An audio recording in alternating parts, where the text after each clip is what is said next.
खाटू श्याम जी की कथा संपन्न हुई, जो कि कीर्ति सूद और उनके जो सहयोगी थे उन्होंने कराई।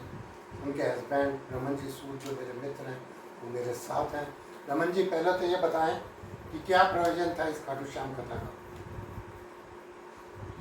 कुछ समय पूर्व मेरी श्रीमती जी कीर्ति सूद, जो कृष्णा सेवा संस्थान की संस्थापिका सचिव हैं, और कृष्णा सेवा संस्थान भी महाराज जी की प्रेरणा से ही बना था, वो खाटू श्याम जी के दर्शन के लिए गई थी।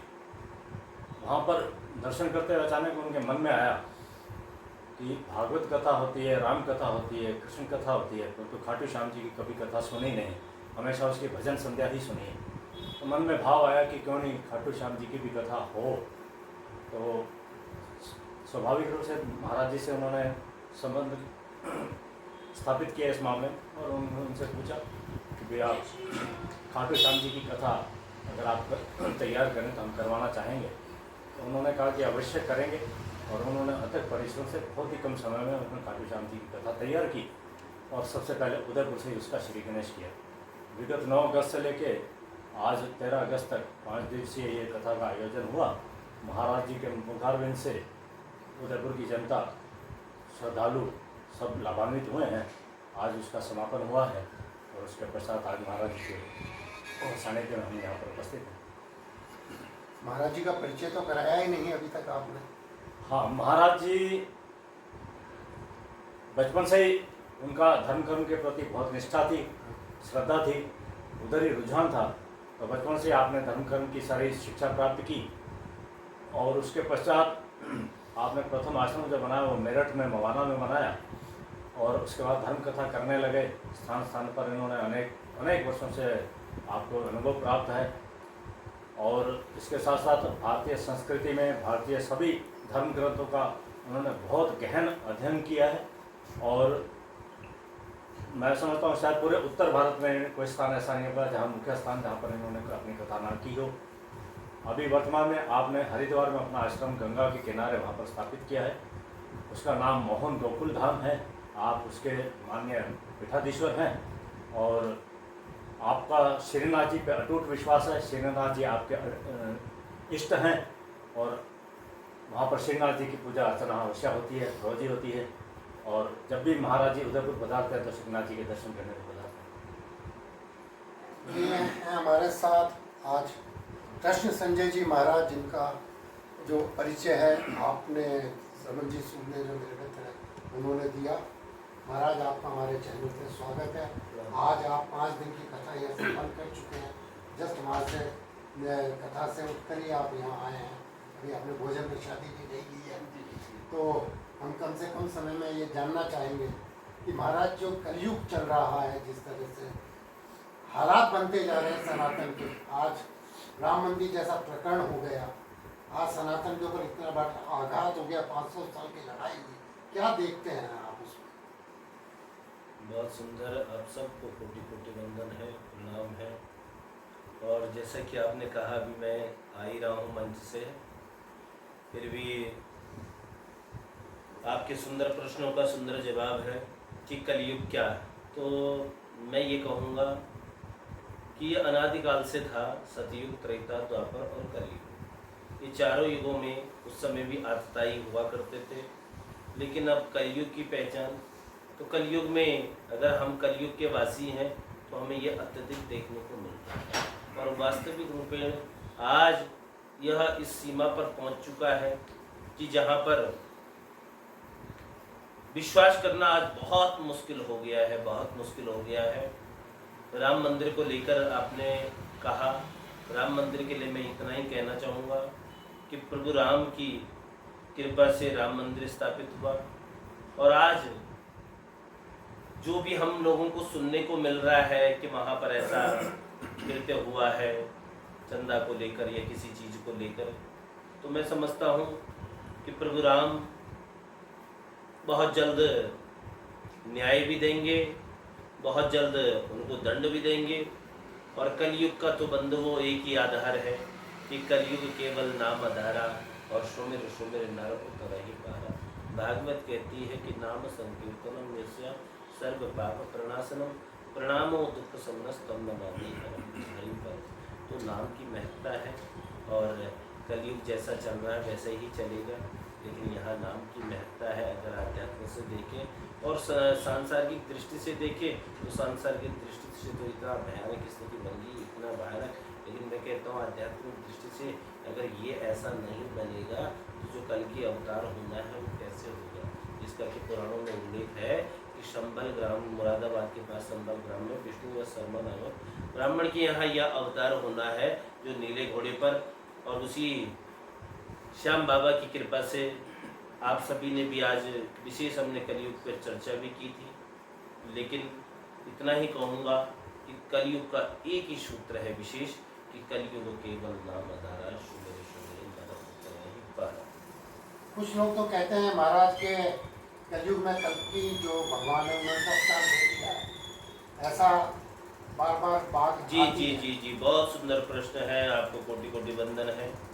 कलयुग के बारे में जो आप बोल रहे हो तो कई जगह ये सुनने को मिलता है, लेकिन जो इस समय हमारे पुराण इत्यादि हैं तो वो कहते हैं कलयुग की जो अवधि है वो 4,32,000 वर्ष है और इसके 4 चरण हैं, जिसमें कि पहला चरण अभी चल रहा है, यानी 3 चरण बाकी है।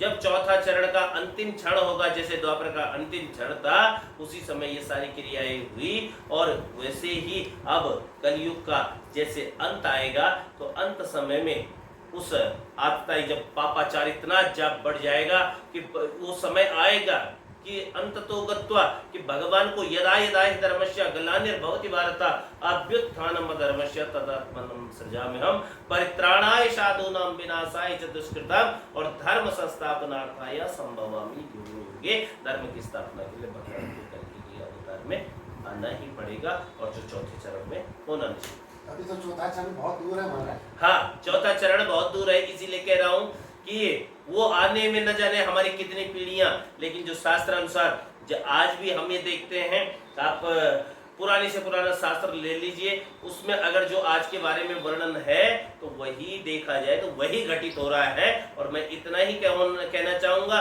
जो शास्त्र कहते हैं वो यही कहते हैं कि जब चौथा चरण यानी पापाचार एकदम सीमा पर पहुंच जाएगा, जब मानव की आयु मात्र 10 वर्ष रह जाएगी और 10 वर्ष में ही वो क्या कुत्ते की तरह जोनी हो जाएगी, उसी में रहना, उसी में खाना, 10 वर्ष में शादी ब्याह सब कुछ, जब ये तो आप देखना उस समय यही स्थिति बनेगी। महाराज जो आज हमारी सनातन पीढ़ी है या जो हमारी युवा पीढ़ी है वो एकदम पथ भ्रष्ट हो गई है।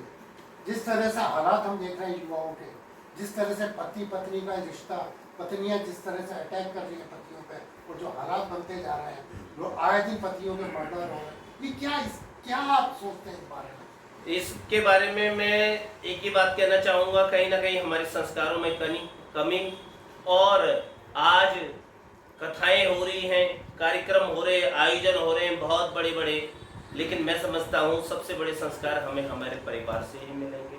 जहाँ कहते हैं हमारे शास्त्र बड़ा सुंदर सा उत्तर देते हैं, माता शत्रु पिता बैरी। वो माँ अपने पुत्र की शत्रु है, वो पिता अपने पुत्र का बैरी है जो अपने बालकों को सुंदर शिक्षा नहीं देता। क्योंकि आजकल के स्कूलों में भी अब वो बात नहीं रही है, क्योंकि पूरा पाश्चात्य सभ्यता को कहीं कहीं तो स्थिति है इतनी गुरुकुल तो खत्म हो गए, तो कहाँ से आएगा? हाँ, गुरुकुल बिल्कुल तो खत्म हो चुके हैं जी। तो आज की डेट में कहीं हमने ये भी सुना कि बच्चों को स्कूल जाना है तो तिलक की भी मनाही है जी।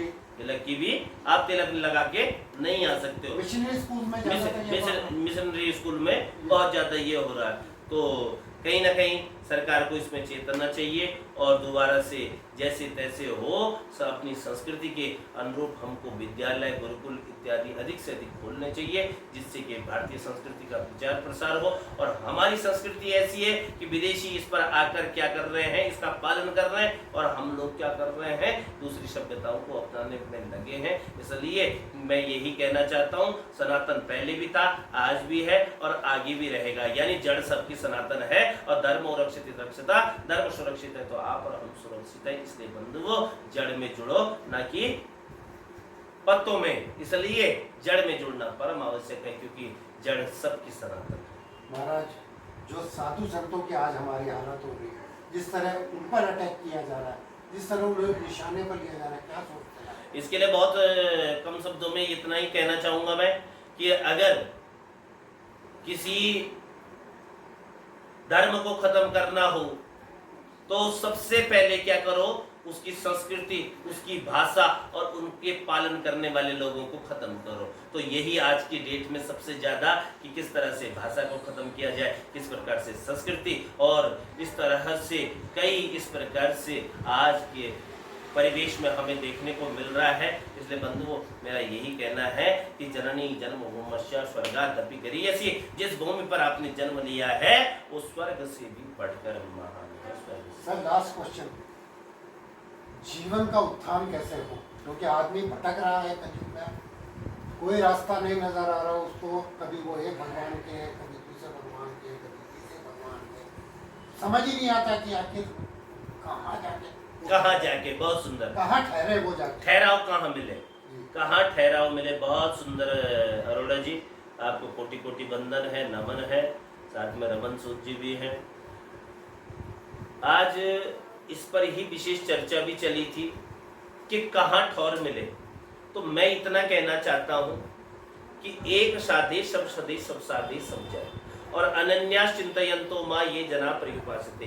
गीता कहती है, गीता अर्थात भगवान का सबसे प्रिय गीत, गीता कहती है कि एक को सद दो, और अनन्यास चिंतयन्तो माँ, एक आप जहां भी करते हो पूजा अर्चना, तो एक में सबको देखने का प्रयास करें। कैसे कि माँ कात्यायनी का पूजन करने जाती है रुक्मणी, और रुक्मणी पूजन तो कात्यायनी का कर रही है, लेकिन दर्शन द्वारिका नाथ का हो रहा है। इसी प्रकार आपकी भक्ति भी इतनी उत्कृष्ट हो जानी चाहिए, इतनी लेवल पे आ जानी चाहिए आपकी भक्ति कि जहां आपको आप पूजा किसी भी करो, किसी की भी करो, प्रणाम किसी भी को भी करो, लेकिन उसमें अपने इष्ट को ही निहारो। और कहते हैं जो अपने इष्ट में रहते हैं निष्ठ, तो जीवन में कभी नहीं आते अनिष्ट।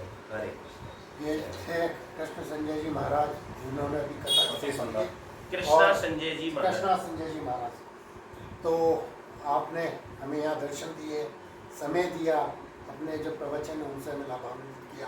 हम आपसे पुनः मिलने की कोशिश करेंगे, पुनः इंटरव्यू करने की कोशिश जी। और जब भी महाराज आप पधारें तो हमें दर्शन लाभ जरूर दें। जी।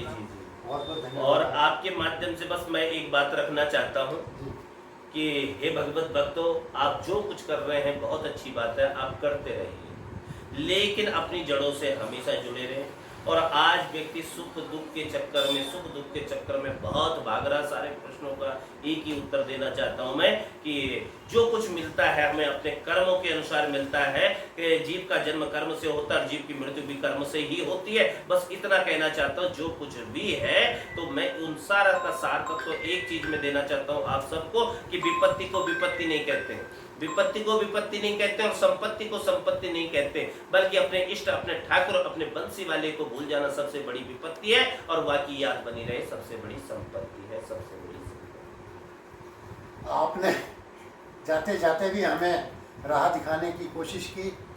कृष्णा संजय जी महाराज, आपका जो आश्रम है वो हरिद्वार में है, गंगा किनारे है। आप भी कभी पधारें तो वहाँ पे आप लाभ ले सकते हैं, और महाराज से अनुरोध करेंगे जब भी आप पधारें तो हमें दर्शन दें, हमें जी प्रभु जी। आपसे पुनः मुलाकात।